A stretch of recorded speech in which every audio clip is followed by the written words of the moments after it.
بسم الله الرحمن الرحيم، وبه نستعين، وأصلي وأسلم على خير الخلق سيدنا محمد وعلى آله وصحبه أجمعين.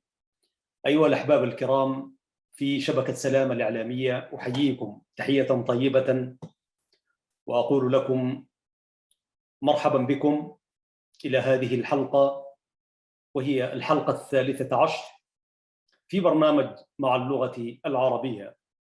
ولا نزال في جهاز التعليم الإريتري ودوره في ترسيخ ودعم اللغة العربية في إريتريا. طبعا الفكرة وإن كانت هي تم تنفيذها خارج إريتريا، لكنها كانت داخل إريتريا، حيث عاد انعكاس ذلك من مدارس الجهاز في مناطق كثيرة من مناطق السودان، كما سنرى إن شاء الله بعد قليل. ودور ذلك الجهاز ودوره من خلال الكتابات التي كتبها خريجو جهاز التعليم الإريتري، فلهم التحية والتقدير على أنهم قدموا وفاء لأهل الوفاء والعطاء. ولا بد أن نترحم على أستاذنا أولا الزعيم الشهيد عثمان سبة، صاحب الفكرة وصاحب التنفيذ والمشرف على ذلك، مدير ومؤسس جهاز التعليم الإريتري، كذلك الأستاذ محمود سبة، لهما الرحمة والبركة، والفريق الذي كان معهما في تنفيذ مشروع الجهاز وتنفيذ أفكاره بشكل عام. فأولا لا بد أن نؤكد على أنه مخرجات جهاز التعليم الإريتري يعني هي كبيرة جدا جدا، وفي مختلف التخصصات. أنا كثير من الاتصالات في لقاءات الإعلامية بلاقي عدد هائل من الدكاترة والأساتذة والمهندسين والخبراء الزراعيين. في مجال الإعلام أعتقد برضو موجود لكن مش كثير. وهنا أذكر مقولة قالها لي الأستاذ محمود سبة في أول لقاء عندما جلست معه في لقاء التعيين يعني. فذكر ما ذكر وقال هو انبسط يعني لما لقانا أنا خريج إعلام، وقال هذا المجال الوحيد الذي لم أحقق فيه النجاح. يعني الحكومة السودانية فتحت له كل مجالات الدراسات الجامعية، يعني من طب إلى هندسة إلى اقتصاد إلى علوم سياسية، إلا هذا الإعلام. قال وقال فيما قال إنه أنا على يقين أن مشكلة إريتريا، وهذا الكلام سنة 90 عزيزي المشاهد، مشكلة إريتريا هي مشكلة إعلامية. ولذلك سر وفرح عندما وجد إعلامي شخص ضعيف ومن المجتمع الإريتري، فعبر عن سعادته. وأنا والله أكاد أشوف أسارير وجهه الآن رحمة الله عليه. ولكن هل كانت هناك منح للخارج؟ طبعا كانت منح للخارج، خارج السودان، لكن هل كان فيها إعلام؟ ما كان فيها، لست متأكد. لكن عموما هذا الجهاز الصرح الشامخ خرج كمية من العلماء في مختلف التخصصات. واحد من الطلاب لجهاز التعليم هو الأستاذ رمضان محمد، كتب في واحدة من الكتابات على الإسفير متحدثا عن جهاز التعليم، وأنا يشرفني أقرأه، وحقرأ مقال آخر كمان يدينا ملامح عامة عن هذا الجهاز. ولك أن تتخيل عزيزي المشاهد وعزيزتي المشاهدة كيف دعم هذا الجهاز اللغة العربية التي مورست ضدها كل أنواع الحروب من أولئك الشعوبيون، كما وضحنا سابقا يعني أو في واحدة من الحلقات. جهاز التعليم، بيقول أخونا رمضان محمد وله الشكر في ذلك، صرح تعليمي قدم الكثير في قطاع التعليم لمعظم الأجيال الإريترية في السودان. وجهاز التعليم الإريتري هو كيان تعليمي نشأ داخل تنظيم سياسي من أجل محو الأمية بين أوساط الشعب الإريتري، وقد أسسه الزعيم الراحل المقيم عثمان صالح سبة تغمده الله بواسع رحمته. ثم تبلورت فكرة فصل هذا الكيان التعليمي عن التنظيم السياسي الذي كان يقوده سبة الزعيم، فأصبح كيانا تعليميا مستقلا يهدف فقط إلى تقديم خدمة تعليمية تربوية للمجتمع الإريتري بالسودان. فاستظل تحته آلاف من طالب العلم من أبناء إريتريا ونهلوا من معينها الصافي العذب. هذه لفتة هامة جدا، وهي يعني جاءت كفكرة مستنيرة أن يفصل جهاز التعليم عن التنظيم السياسي. وده هنا يوريك أنه الزعيم سبة عثمان رحمة الله عليه كان فعلا قائدا ومفكر ورجل سياسة من الطراز الأول. بالتالي فكرة ورؤية نيرة جدا جدا للزعيم سبة أن يفصل الجهاز التعليمي عن الكيان السياسي بالتنظيم. ومن أهداف الجهاز، كان من صميم أهداف الجهاز توعية الشعب ومحو أميته. وقد حدثت تغييرات نوعية في الجانب التوعوي لدى شعبنا، فمدارس الجهاز كانت مدارس وطنية، يعني الطالب فيها يقدم له كل ما يربطه بإريتريا. وأنا هنا أذكر على سبيل المثال الحصر في أولى زياراتي، ما أعرف ذكرت المسألة دي ولا ما ذكرت، مش عارف، لكن حتى لو ذكرناها برضو نؤكدها. أولى زياراتي لمدارس الجهاز كمسؤول الإعلام والتوجيه الثقافي، لأنه أول مشروع نحن عملناه إنه عملنا مجلة باسم الجهاز، مجلة الجهاز، ويمكن كان أول عدد يصدر في تاريخ الجهاز 1990، على الرغم من أنه الجهاز تأسس قبل بسنوات كما ذكرنا في الحلقة السابقة. فلما زرت مدارس لما عشان نعمل عدد خاص للمجلة أو العدد الأول خلينا نسميه، كان لابد أن أزور مدارس الجهاز، فزرت عدد من المدارس. بديناها بمدارس كسلة والقضارف بور سودان.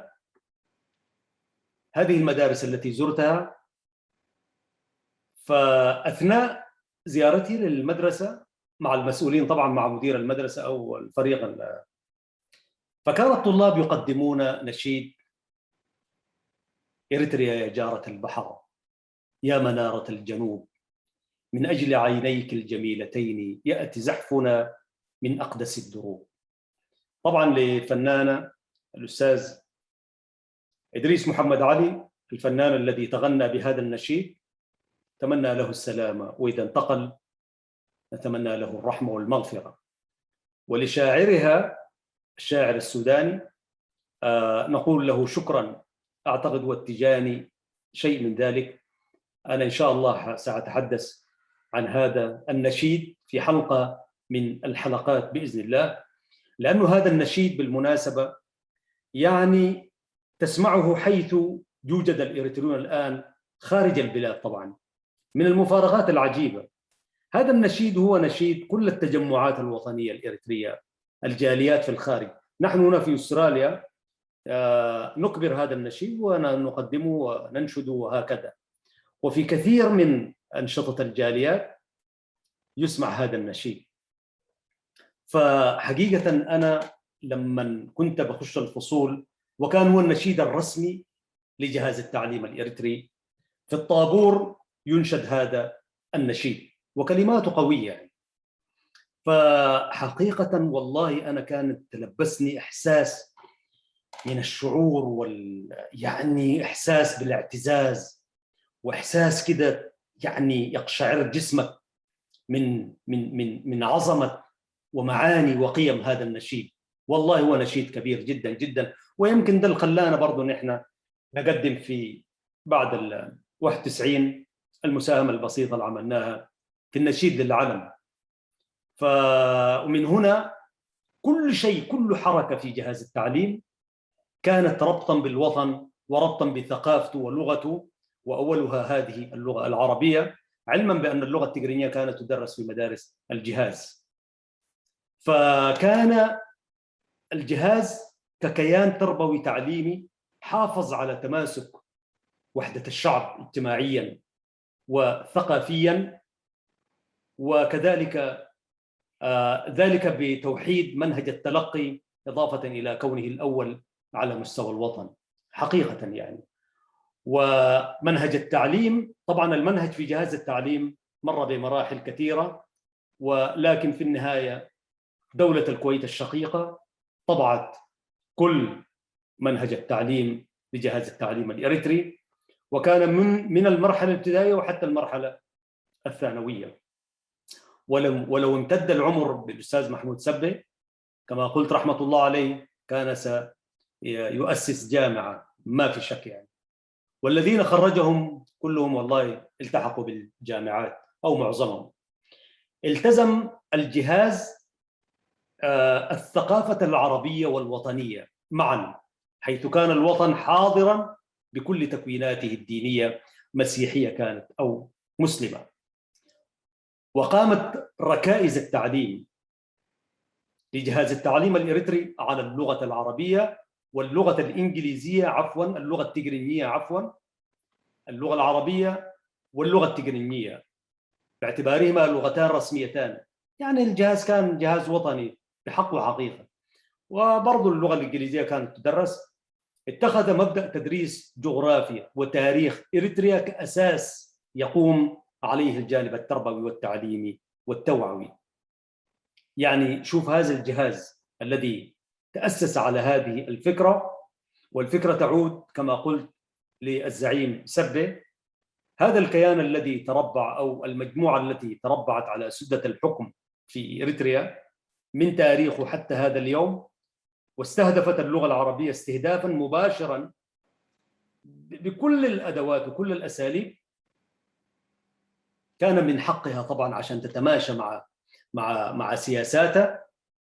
أنا على سبيل المثال أذكر أنه كانوا ينظروا إلى صاحب الفكرة عثمان صالح سبة الزعيم، ينظرون إليه ليس كوطني وليس كزعيم، بل ينظرون إليه كرجل، والله أنا يعني أستحي أن أقول هذه الكلمة، عدو لهذا الشعب وما عندوش وطنية وهكذا. وممارسة عملية أنا أقولها يعني أنا عشان أحكي من التاريخ.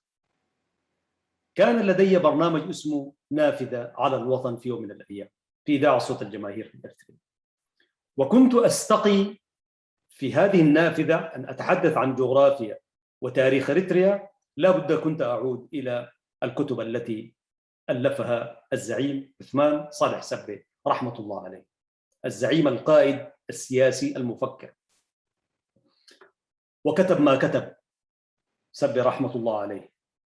فأمانة علمية كنت أقول كما ذكر صاحب الكتاب المؤلف الزعيم عثمان صالح سبة، لأنه أمانة علمية لابد أقول أنا أشير.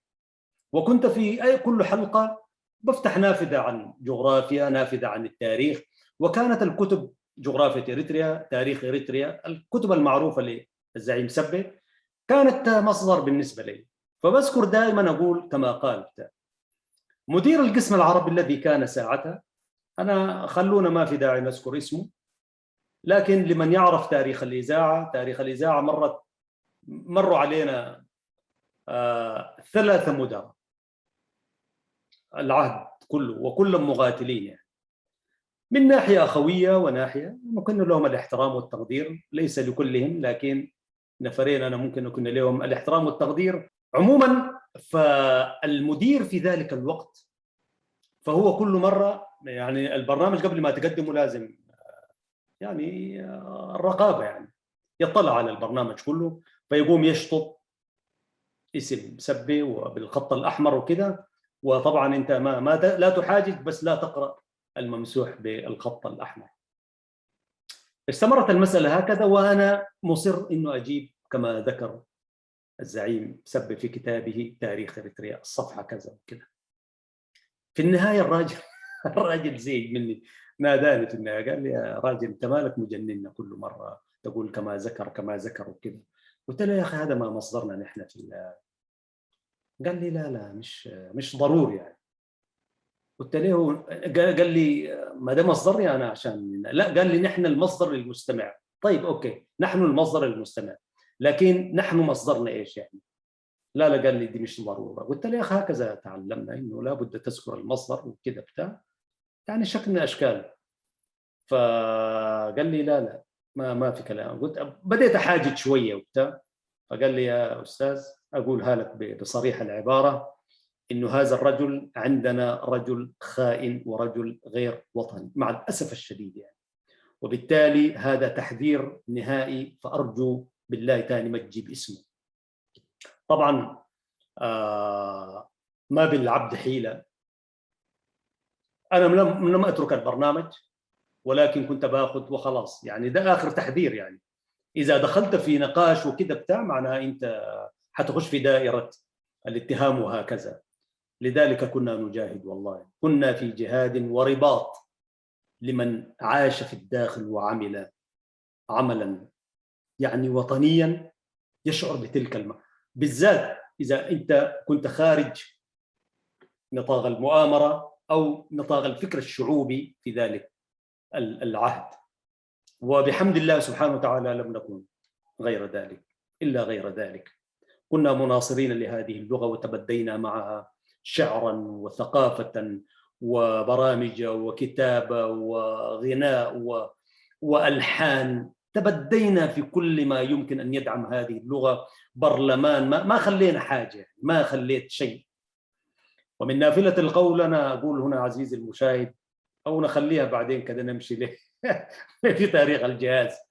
فهذا التاريخ وهذا الجهاز اللي اسس على فكره ورأي الزعيم سبه، اولئك الطغمه الحاكمه كانوا يروا فيه ذلك الرأي غير الوطني خاين وما إلى ذلك مع العفو مع الأسف الشديد. وجهاز التعليم عمليا المبني على مبدأ يعني دعم اللغتين وربط المجتمع الإريتري بعاداته وتقاليده وتاريخه شاهد على ذلك، وشاهد عملي، وشاهد في مجال التعليم ليس في مجال التنظير يعني. ولذلك كانت يعني صرحا تعليميا تربويا وتوعويا ووطنيا بكل المقاييس. النطاق التي غطاها جهاز التعليم غطى معظم المدن والمعسكرات التي تواجد فيها الإريتريون بالسودان الشقيق. تخيل بالله يعني لولا وجود جهاز التعليم في تلك المعسكرات، صحيح في ناس إريتريين كانوا التحقوا بالمدارس السودانية في المدن وهكذا كما التحقنا نحن يعني. مع أني أنا لا أؤمن بهذه الحدود على المستوى الشخصي يعني.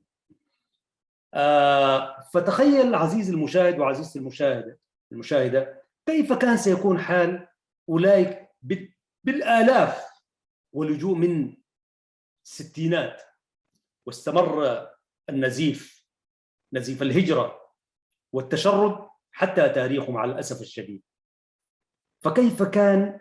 طبعا اليوم ما في مدارس الجهاز، استولت هذه الطغمة على كل شيء في جهاز التعليم، وخلاص أصبح أثرا بعد عين بعد أن ضم إلى المنظومة غير التعليمية. فتخيل عزيزي المشاهد المعسكرات التي كان بها وغير المعسكرات كذلك. يعني مدارس الجهاز كانت في عدد من المدن: كسلة، بور سودان، القضارف، خشم القربة، ود الحليو، مناطق سمسم ومناطق السوق الثلاث، كركورة والشجراب وعبودة وأم علي.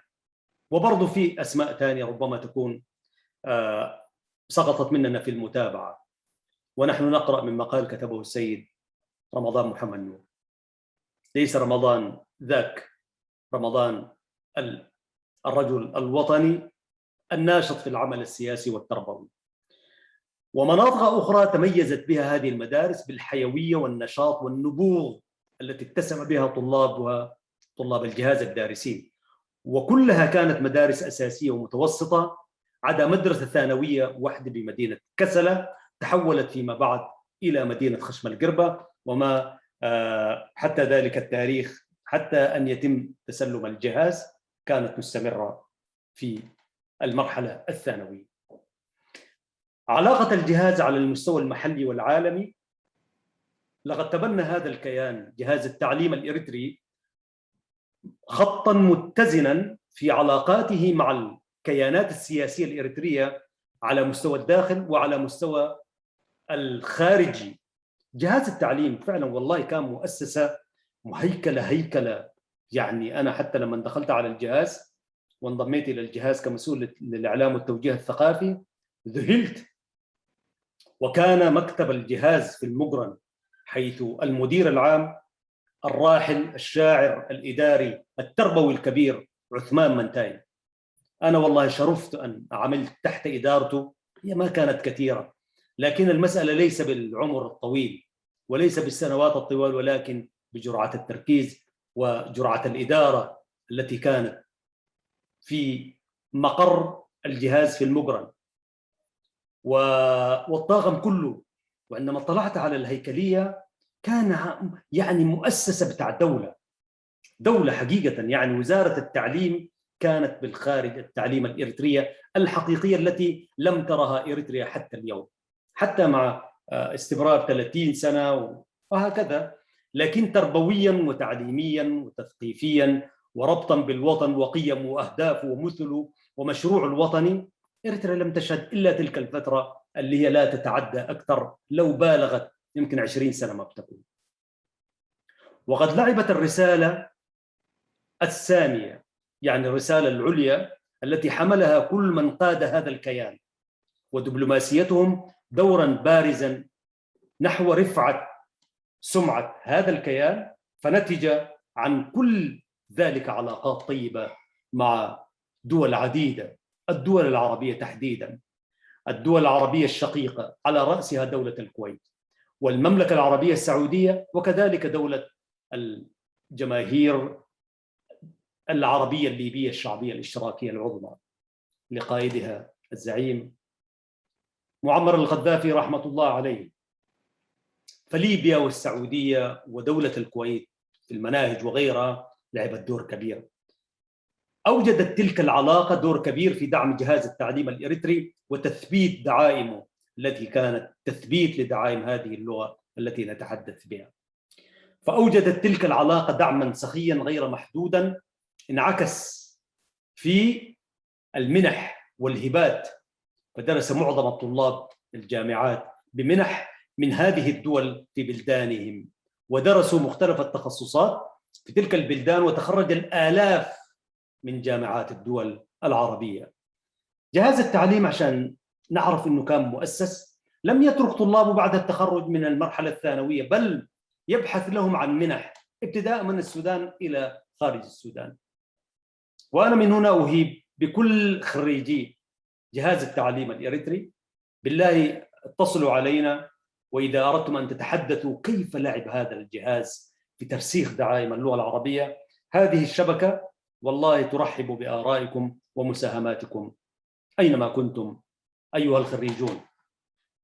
أما علاقة الجهاد بالسودان فيكفي أنها كانت الأوثق والأمتن والأقوى جدا، وظلت قوية حتى في حالات تعكر العلاقة بين السودان وكثير من الدول الأخرى، وبما فيها الدولة الاستعمارية.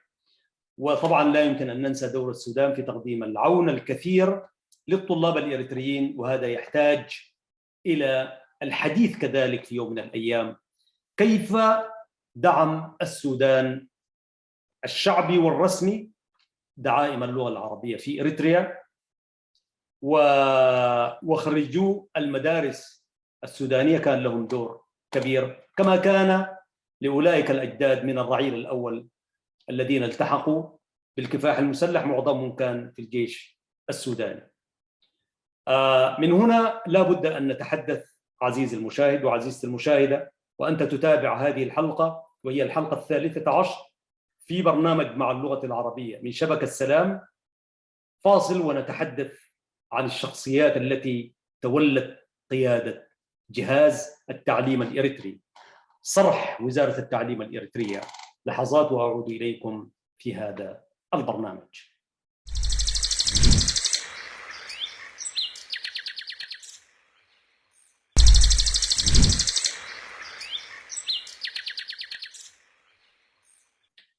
مشاهدي الكرام، أحييكم مرة ثانية وأرحب بحضراتكم في متابعة هذه الحلقة 13 في برنامج مع اللغة العربية، ونتحدث عن دور جهاز التعليم الإريتري في ربط وترسيخ دعائم اللغة العربية في إريتريا.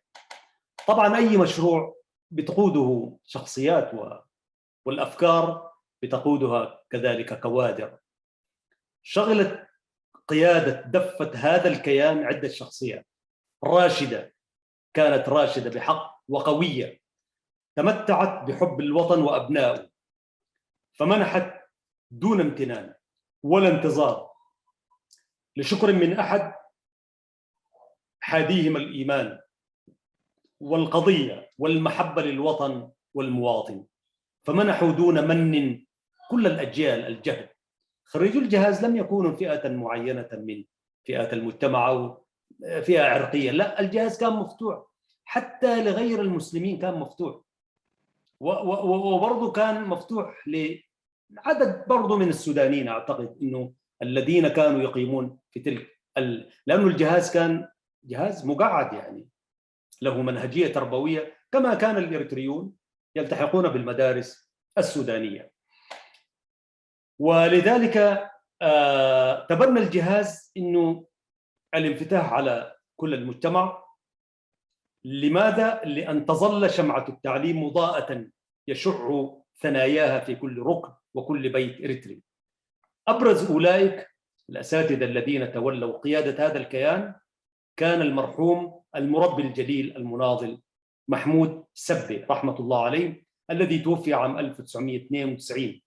عشان كده يعني الجهاز بدايات 91، أنا والله ما نقول يعني، المهم بين قوسين بعد 91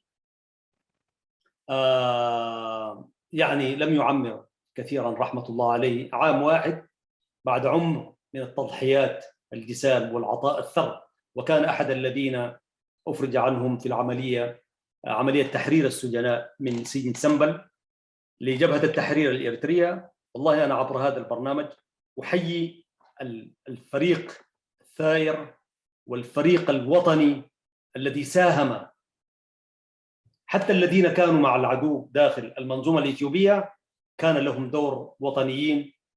كل أولئك تمكنوا من تحرير عدد هائل بالمئات من سجناء في ليلة واحدة.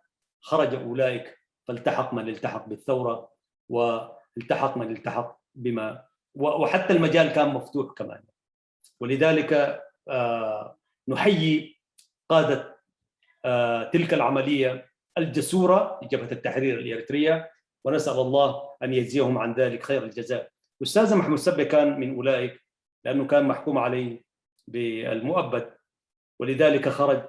وشوف بالله بعد ذلك الخروج وبعد ذلك السجن كيف ساهم، وحتى اليوم يذكر، حيث يذكر التعليم وحيث تذكر مآثر وخيرات جهاز التعليم الإريتري علما وثقافة ولغة وأخلاقا وأكاديميات، حدث ولا حرج.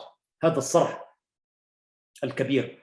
ولو أخذنا هذه الفجوة، لو ما كانت موجودة الجزئية بتاعت مخرجات جهاز التعليم، تخيل عزيزي المشاهد ما هي مخرجات الجامعات ولا المدارس الأخرى في الدول الصديقة والشقيقة، ما كانت حتكون بذلك المستوى لولا الدعم الآلاف من الخريجين رفض به جهاز التعليم سفينة التعليم والتنوير في إريتريا. تغمد الله أستاذ محمود سبي مؤسس ومدير جهاز التعليم برحمته الواسعة، وغفر له وأدخله فسيح جناته. كذلك من الراحلين المربين الكبار الأستاذ أحمد عمر، يعني رحمه الله، توفي هنا في أستراليا قبل سنوات، وهو من ربان تلك السفينة للجهاز، وكان رجلا يعني تربويا مشهود له بالكفاءة والولاء.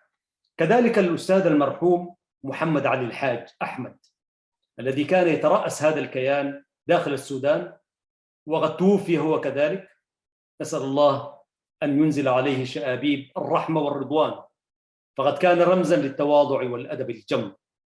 ويقول الكاتب: ولا أنسى أن أسجل أخلص دعواتي لكل العاملين بالجهاز من معلمين وإداريين وعاملين، وأن يطيل أعمار من بقوا منهم على قيد الحياة، ويمنحهم الصحة والعافية. عزيزي المشاهد، إن مؤسسة جهاز التعليم الإريتري كانت ذاخرة برجال مخلصين عملوا بتفان وإخلاص للنهوض بالتعليم وسط المجتمع الإريتري، وكان لإخلاصهم وجهدهم دورا كبيرا في استمرار المؤسسة التربوية التعليمية أن تصمد أمام العواصف والعوائق وما أكثرها. والمشهد بعد نهاية الجهاز، ذلك الصرح الذي تهاوى بفعل فاعل ورحيل أولئك النجوم والقادة. طبعا العواصف كانت كبيرة وهوج حتى انهار ذلك الصرح التعليمي الكبير. وكذلك دين على خريجي أولئك أن يعرفوا الأجيال الجديدة لتظل ذكرى أولئك النجوم وأولئك المربين خالدة ويتعلم منها الناس. وأفضل أنواع الاستثمار عزيزي المشاهد هو في مجال التعليم. وكذلك التعليم لولا وجود إدارة وإشراف يعني ما شاء الله أو بالمستوى المطلوب ما كان الجهاز أن يحقق ذلك النجاح الذي حققه. وكذلك لعب الأستاذ صالح محمد محمود إسماعيل دورا كبيرا في إنجاح مسيرة الجهاز. عزيزي المشاهد وعزيزتي المشاهدة، كانت هذه ملامح من الحديث عن جهاز التعليم الإريتري، وقدمنا لكم حلقتين متتاليتين، ونسأل الله سبحانه وتعالى أن يتغمد المؤسسين بواسع الرحمة والمغفرة. لكن خلونا نقول برضو في يعني تأكيد لدور الجهاز كيف كان يهتم بأبناء وبنات الإريتريين في المعسكرات. يقول أحد الكتاب وهو من خريجي جهاز التعليم وهو الأخ العزيز محمود شابيلاي، قال في واحد من مقالاته في عام 1975 تم تأسيس مدارس اليونسكو للاجئين بكسلة شرق السودان، وكان يشرف على أدائها، وعند وجوده بكسلة كان يدرس فيها. ذلك هو الشهيد الراحل الأستاذ صالح محمد محمود إسماعيل. ويقول الكاتب: فقد أوفد الراحل أعدادا كبيرة من المقاتلين وطلاب معسكرات اللاجئين الذين نالوا قسطا من التعليم إلى البلدان العربية كمصر وسوريا والعراق، حيث كان يتمتع الراحل بعلاقات جيدة مع قادته. وضع المنهج العربي لمدارس اليونسكو في كسلة، وعمل على مراجعة وتصحيح وتعديل مناهج أكسفورد الإنجليزية التي أرسلت لهذه المدارس، وراسلهم بالأخطاء الموجودة بالمنهج، وقد طالبت الجامعة منه الحضور والانضمام إليها، غير أنه رفض مفضلا العمل على تعليم شعبه.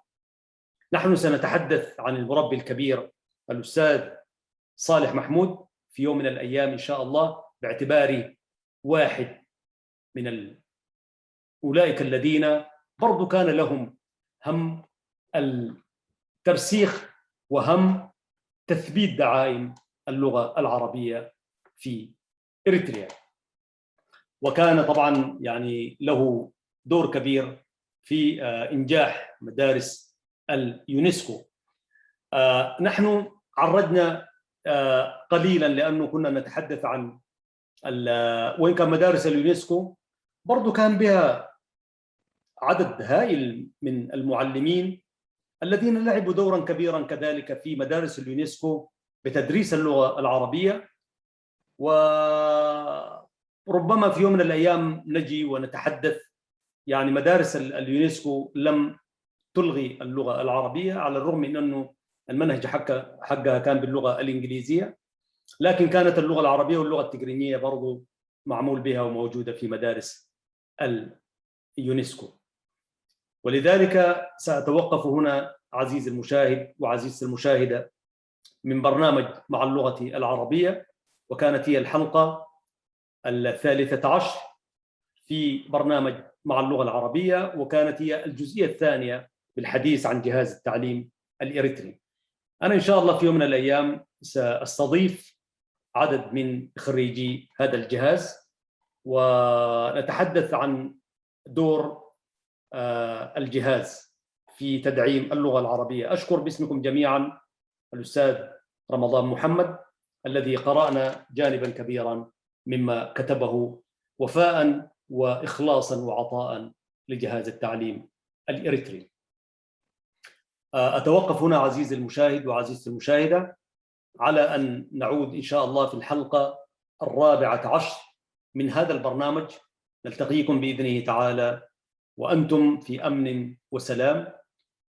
أسأل الله سبحانه وتعالى أن يجزيكم خير الجزاء على المشاهدة والمتابعة، لكن لا تبخلوا علينا بآرائكم وملاحظاتكم في هذا البرنامج وغيرها كذلك من برامج قناة شبكة سلام الإعلامية، لأن كل برامجها هي منكم وإليكم وتحتاج إلى آرائكم وملاحظاتكم. وأنا قلت في يوم من الأيام إنه العملية الإعلامية تنجح عندما تتكاتف الجهود، المرسل والمتلقي، ويتبادل الأفكار والآراء. في مجتمعنا الإريتري ما هي كثيرة وتلك لها أسبابها ما دايرين نخش فيها الآن، لكن علينا أن نذكر دوما بأن التفاعل مهم للغاية. من هنا أنا أحيي خريجي الجهاز الذين عادوا إلى الوطن ويساهمون بشكل أو آخر في تثبيت ونشر دعائم هذه اللغة العربية، وهم خير رسل وخير خريجي الجهاز. وعلى الذين خارج البلاد كذلك ويعملوا ليل نهار من أجل الاستفادة من خيرات جهاز التعليم الإريتري، لكن أذكرهم بأن عليهم مسؤولية كبرى، بالذات دعم هذه اللغة، الحديث بها مع الأبناء والتحدث بها، ودعم كل ما يمكن أن يدعم في تثبيت دعائم هذه اللغة العربية. أشكر لكم حسن المشاهدة والمتابعة، وأسأل الله سبحانه وتعالى أن يجزينا وإياكم خير الجزاء وهو ولي التوفيق. نقول ذلك ونسأل الله سبحانه وتعالى أن يزيل عنا الغموم والهموم ويزيل عن وطننا هذا الكابوس الذي يحارب فيما يحارب هذه اللغة وثقافته، لأنها جزء من المنظومة الوطنية التي لا تكتمل إلا بالمحافظة عليها، أي اللغة العربية، لكن المجموعة تعمل على محاربتها حتى ما تحدث ذلك الخلاف والشقاق داخل الوطن. أسأل الله سبحانه وتعالى أن ألتقيكم في الحلقة المقبلة. حتى ذلكم الحين هذا أحمد الشريف يحييكم مع فريق العمل في شبكة السلام الإعلامية. تحية لكم والسلام عليكم ورحمة الله وبركاته.